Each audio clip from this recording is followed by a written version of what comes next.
chaleureux à Yacine, François, Patrick, et puis à tous ceux qui à la RATP et à la SNCF sont aussi menacés de sanctions. Un salut bien sûr à tous les grévistes et à tous les compagnons de combat.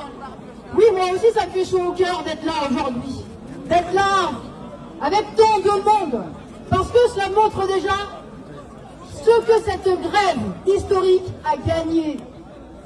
Quelque chose qui ne fera peut-être pas à la une des journaux, mais quelque chose qui est précieux, qui en réalité n'a pas de prix, c'est la solidarité ouvrière. C'est le fait que quand l'un de nous est attaqué, eh bien on se sent tous attaqués. Et tout le monde l'a dit, les intimidations, les menaces, les sanctions de votre patron à la RATP, eh bien finalement ils jouent le même rôle que les gaz lacrymaux, que les coups de matraque, que les tirs de LBD dans les manifestations et devant les dépôts. Parce qu'effectivement, quand ils n'arrivent plus à nous faire marcher au pas, eh bien c'est le bâton et c'est la répression qu'ils utilisent. Si j'ai bien compris, parmi les charges qui étaient retenues contre vous, il y a une certaine reprise de VG Dream. Mais vous lui avez dit, votre patron, que Macron est fan, qu'il l'a cité à l'Élysée, qu'il l'a embarqué dans ses valises quand il est allé en Côte d'Ivoire.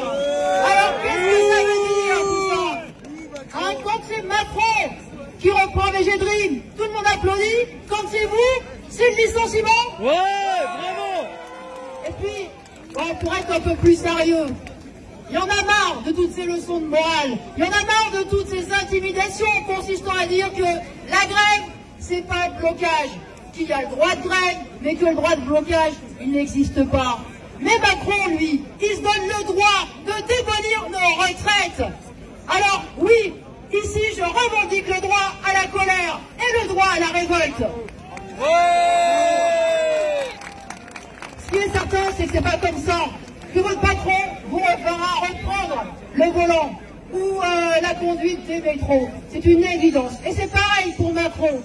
D'ailleurs, on peut dire qu'avec le cinéma de Philippe, et on a rajouté de la colère. Parce que c'est vraiment un enfumage de première.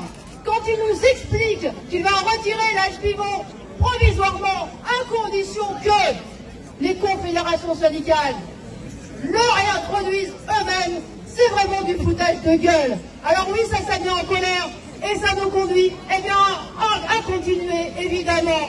Et le fait qu'il y ait certaines confédérations syndicales, comme la CFDT et l'UNSA, qui main dans la main avec le MEDEF d'ailleurs, marchent dans la mascarade, ça ne doit rien changer à l'affaire. Parce qu'effectivement, il y a très souvent eu des confédérations syndicales pour accompagner tous ces reculs et pour nous expliquer que ce sera un petit peu moins pire.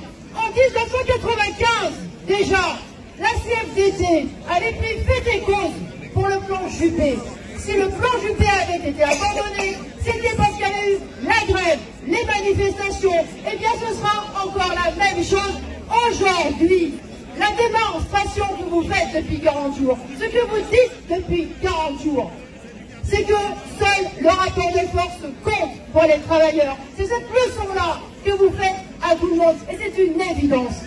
Parce que juste une seconde sur cette histoire d'équilibre financier. Mais bien sûr qu'il y a de l'argent pour payer les retraites.